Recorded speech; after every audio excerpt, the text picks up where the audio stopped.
Great morning, grade 4. Good morning! Okay, before we start, let's have a short prayer first. Ellie, please read the prayer. Amen. So, before you take your seat, kindly pick up the trash that you can see and then arrange your chairs. Okay, you may now take your seat. Secretary, is there anyone absent today? No. None. Okay, none. Very good that all of you are here and you are wearing your proper uniforms and ID. So, very good class. Now, let's have a drill. As you can see, I have a flashcard here. You will answer this as fast as possible. Okay, let's start. 7 plus 8 equals 15. 23 plus 4. 11 plus 6. 17. 39 minus 11. 15 minus 8. 21 minus 9. 7 times 8 equals 9 times 4. 25 divided by 12 times 44 divided by 11. Okay, very good. Give yourself 3 claps. Okay, who can still remember the fourth fundamental operation in mathematics? Yes, Catherine? Addition, subtraction, multiplication, and division. Okay, very good. The four fundamental operations in mathematics are addition, subtraction, multiplication, and division. Now, before we proceed to our lesson, let's have an activity first. It is called Brain in Action. So, I will group you into 2 groups. It's the group 1 and the group 2. And I will give you a piece of paper that contains problem. And after that, you will observe it and answer it. So, here's the group 1 and for the group 2. Your answer should be, you can write your answer in this cartolina. And after that, after answering, you have to choose a representative to present your answer here in front. Okay?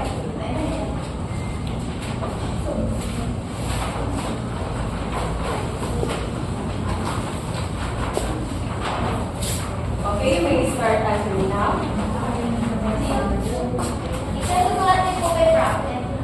Yes, you should write the problem.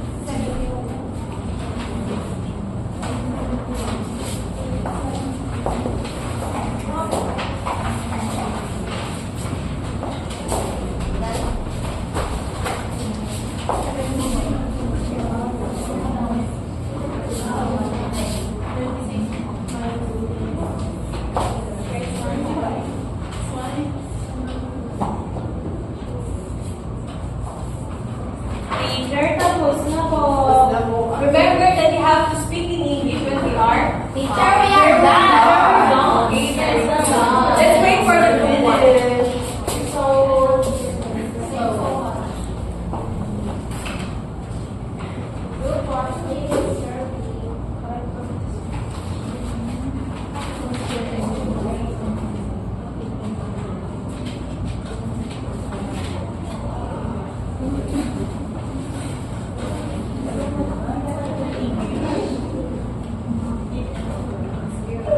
Okay, so group 1 is also finished.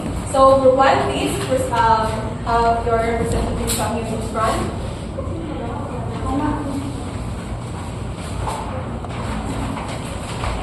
Can we read this first? Yes, you should read your problem first. So, today is Cyrus' birthday. He ordered a big delicious pizza for his friends. But when the pizza arrived, he was so excited that he did things in the wrong order. First, he started eating the pizza before slicing it. Then, he realized he hadn't even made his birthday wish and his friends hadn't gotten their share yet. arrange the correct order of actions. So the first one, he should make a wish first. And the second, slice the pizza so he can share it with his friends. And the last one, eat and enjoy. Okay, very good, group 1. So, Sar should make a wish first and then slice the pizza, share it with his friend, and lastly, eat and enjoy the pizza with his friends. Very good, group 1. How about the group 2? Let's go, group 3.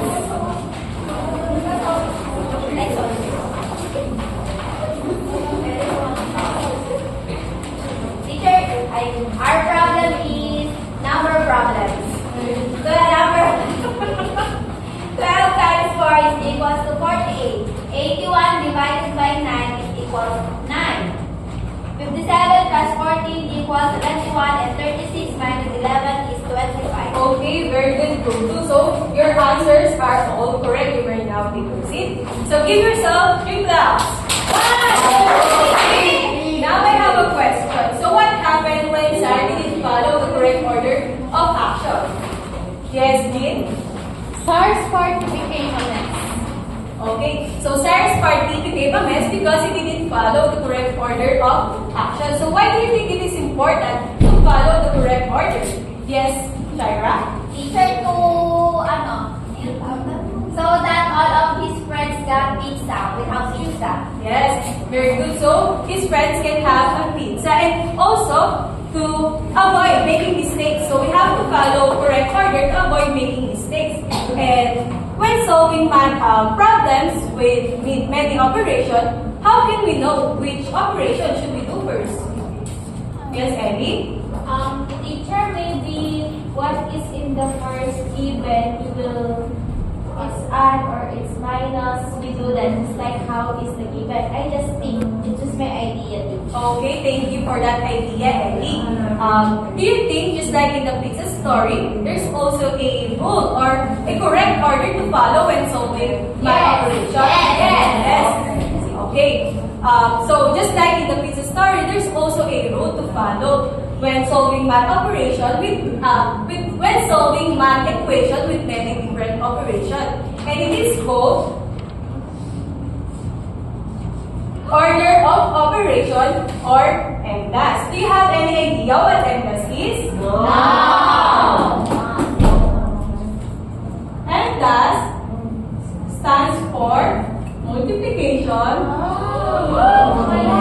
Division. Very good, Ellie. Division. Addition. Addition. And subtraction. Yes. Very good. Before I explain the MDAS, I want you to answer this math expression. 8 plus 12 divided by 3 multiplied by 2 minus 4. Aaron, please answer this.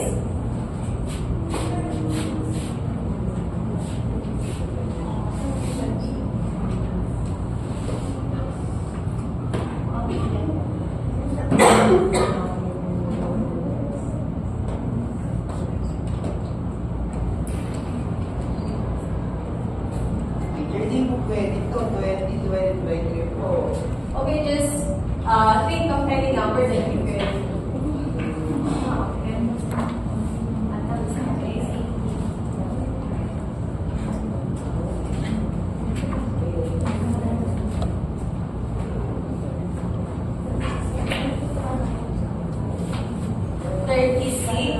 Aaron got 36. Do you think his answer is correct? Yes. Okay. How about the others? Sir? How about the others? No. That's Okay, sure. So some of you said yes and some of you said no. But later we will go back to Aaron's answer after I discuss what MDAS is. So when we are solving math expression with many operations like this, we have to follow the MDAS rule. There's all others 2 rules you have to follow. The first rule is multiplication, and division first. Please read, Justin. Perform these operations from left to right, whichever comes first. We have to perform multiplication and division first from left to right, whichever comes first. Remember that multiplication and division are interchangeable with each other. It means that whichever operation comes first, you have to do it first. So here's the first example. 8 divided by 2 times 3. Okay, this is right here. Times 3.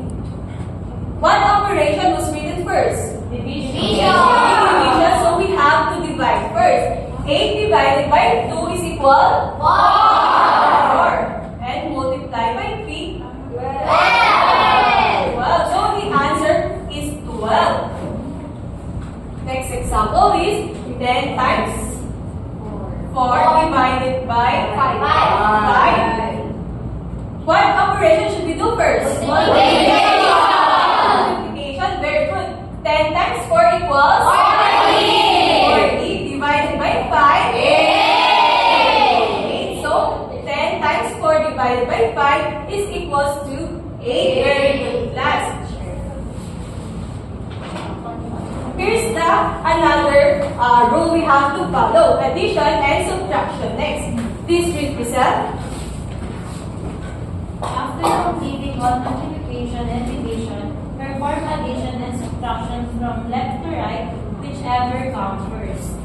So, after we complete multiplication and division, we have to solve the addition and subtraction from left to right, whichever comes first. Addition and subtraction are also interchangeable with each other. Here's the first example. 5 plus 6 Minus 3. minus 3. Who wants to try answering this expression? Yes, Shaira?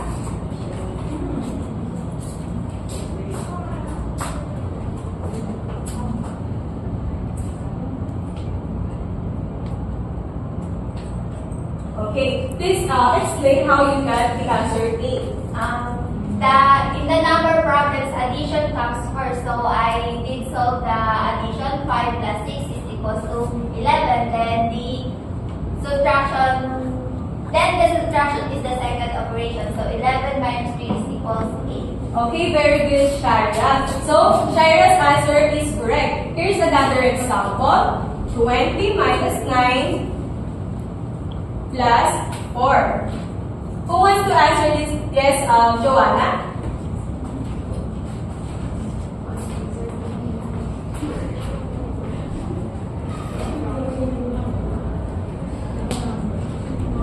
Okay, explain it also how you got the answer 15. So in this given, subtraction comes first. So I subtract 20, 9 from 20, which is 11, plus 4, and addition comes next. So plus 4, 11 plus 4 was 15. Okay, very good, Joanna. Your answer is also correct. So now that you know the endless rule, we will have an activity. It is called lucky number.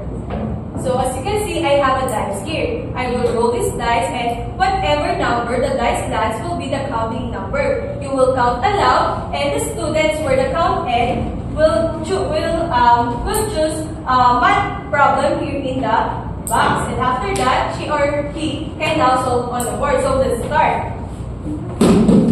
5. So count from 1, 2, 3, 4. Okay, Arnie. So, pick a problem here.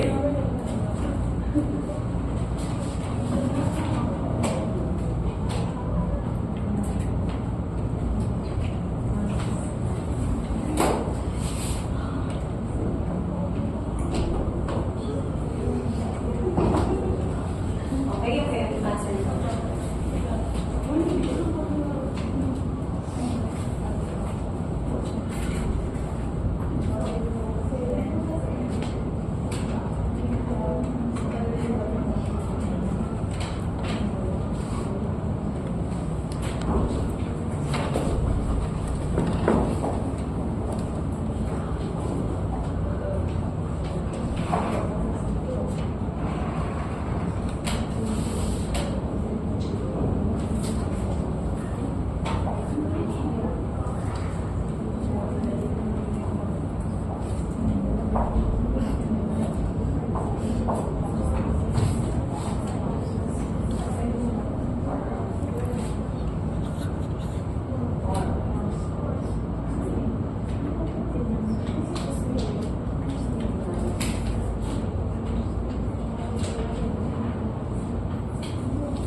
multiply the 3 times. Ay, i-divide ko po na yung, okay. I divide the 12 divided by 3, so equals 4, and then I multiply it with 4, and then my answer is 16. And then I add the 50, so my answer is 66, and then last, I subtract the 10, and my final answer is 56. Okay, very good, Arnie. Your answer is also correct. Because in this expression, division is written first. That's why we have to do it first, and then we have to multiply, add, and lastly, we have to subtract. Okay, Arnie, please roll the slides. Oh, five also, okay? 3, 5, okay, Justin.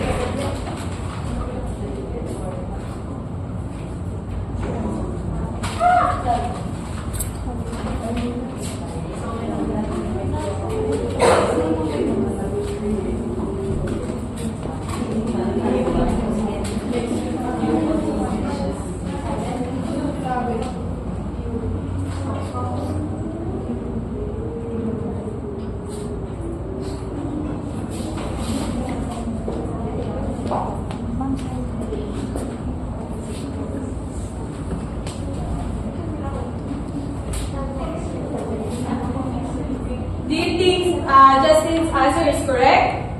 No. So let's help Justin answering this expression. Yes, Aaron?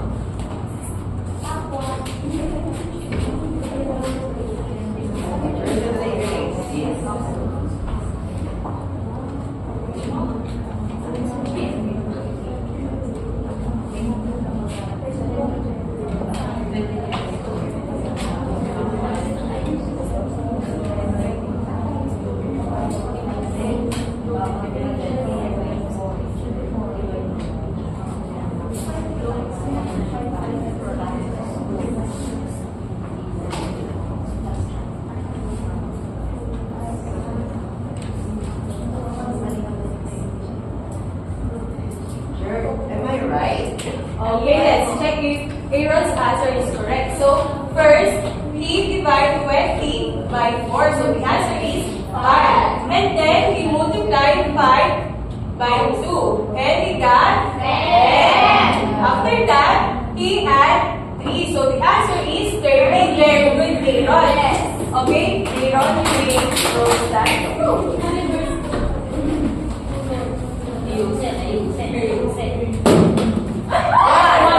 Okay.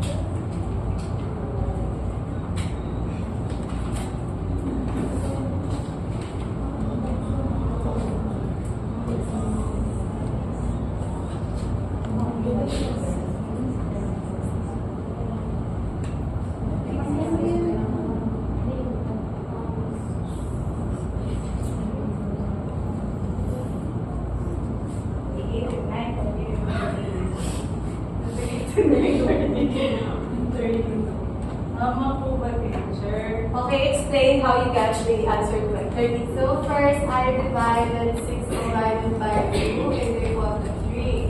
And then I subtract 30 minus 3 is equal to 27. And then I add 5. So it is equal to 30. Okay, very good. So in this expression, we have to divide first and then add, and lastly we have to after we divide, we have to subtract the 3 to the 30. And after that, we have to add 5. So the answer is 32. Is it clear, guys? Yes! Now that you know how to use the Evans rule, let's go back to the first expression that Aaron answered earlier. So Aaron, please come here in front. Okay, try to solve it again.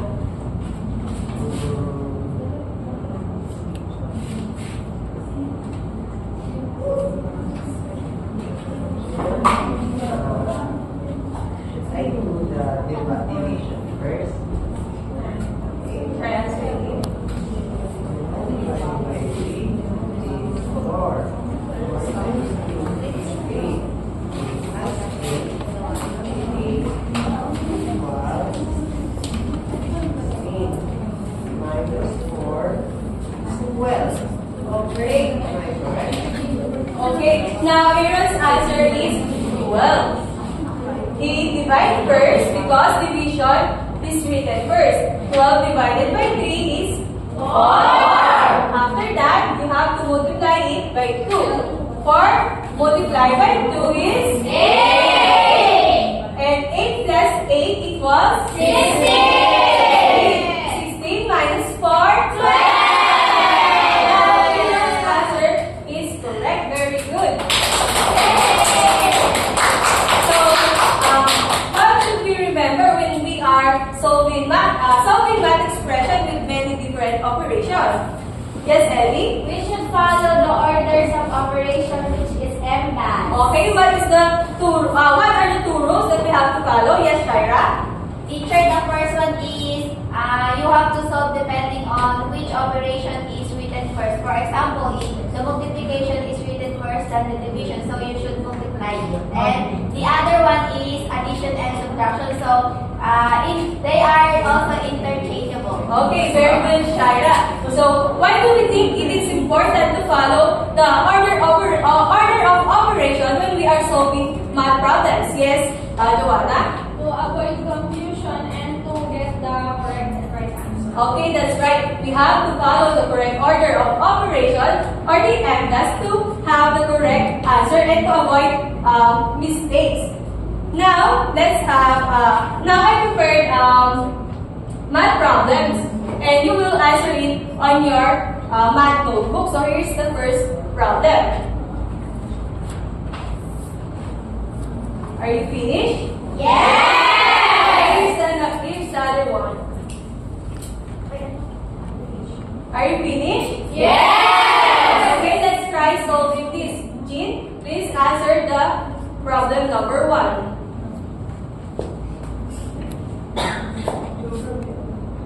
Anna baked 3 trays of cupcakes with 12 cupcakes each. She gave 15 to her classmates and divided the rest equally among 3 friends. How many cupcakes did each get? 21 po, teacher. So, this solve it in the board.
Okay, so the answer is 7 because we have to multiply 3 by 12 first because there's 12 cupcakes per 3 trays.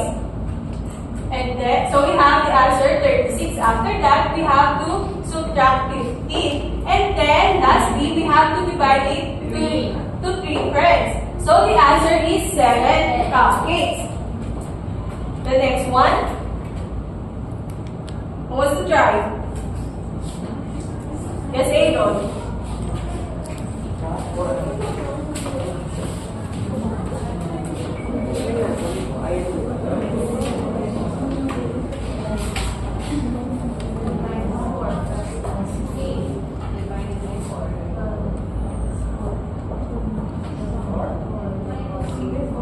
Minus 8.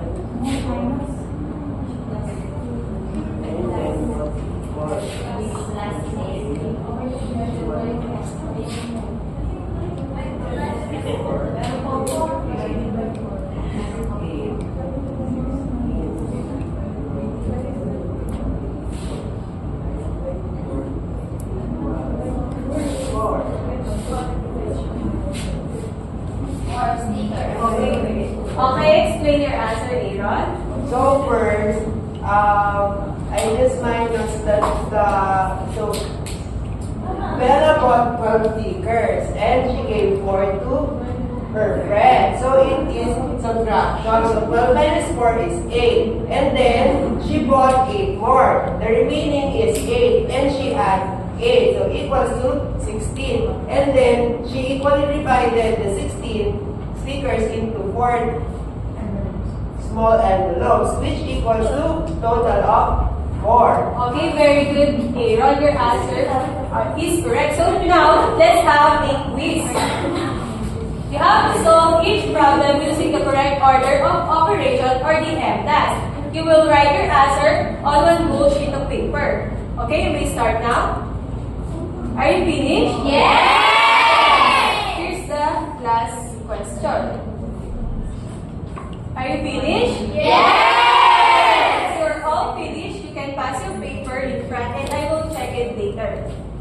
Now, for your assignment, you have to create 3 MDAS equations and solve it afterwards. Write your answer on a whole sheet of paper and you will pass it tomorrow. So, our discussion will end here now. So, goodbye and thank you, grade 4. Goodbye!